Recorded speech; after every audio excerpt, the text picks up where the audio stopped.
Assalamualaikum warahmatullahi wabarakatuh. Perkenalkan, nama saya Satria Muhammad Fatan Tanjung, mahasiswa UIN Sunan Gunung Jati, jurusan Sejarah Peradaban Islam, semester 4 kelas E. Dan saya akan menjelaskan bab 1 dari buku Sejarah Sosial Muslim Minoritas Etnis Melayu di Nusantara.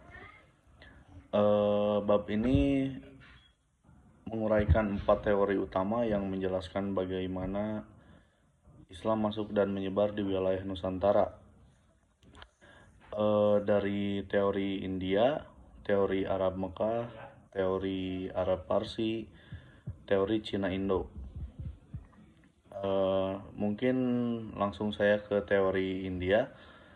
Teori India ini mengemukakan bahwa Islam masuk ke Nusantara melalui India, terutama di wilayah Gujarat.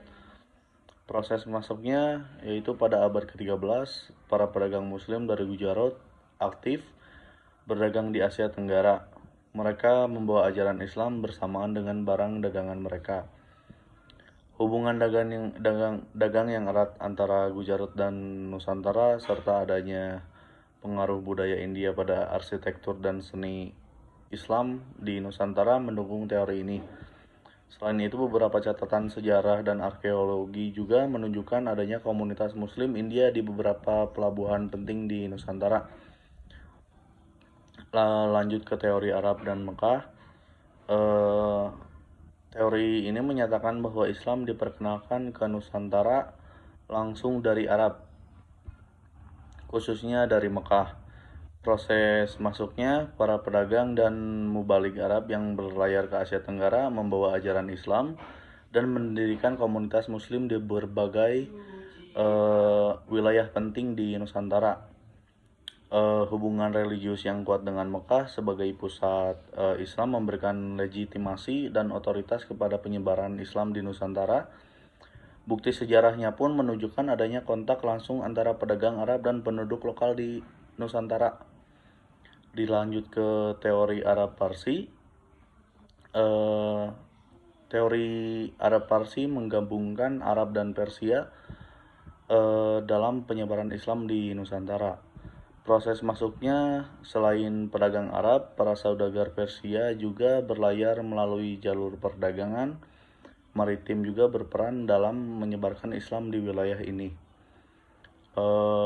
Pengaruh Persia dapat dilihat dalam beberapa aspek budaya dan arsitektur Islam di Nusantara, seperti penggunaan kaligrafi Persia dan gaya arsitektur masjid yang mirip dengan yang ada di Persia. Dan teori yang terakhir, teori Cina Indo-Cina. Teori ini mengemukakan bahwa Islam masuk melalui pedagang Muslim dari Cina dan Indochina.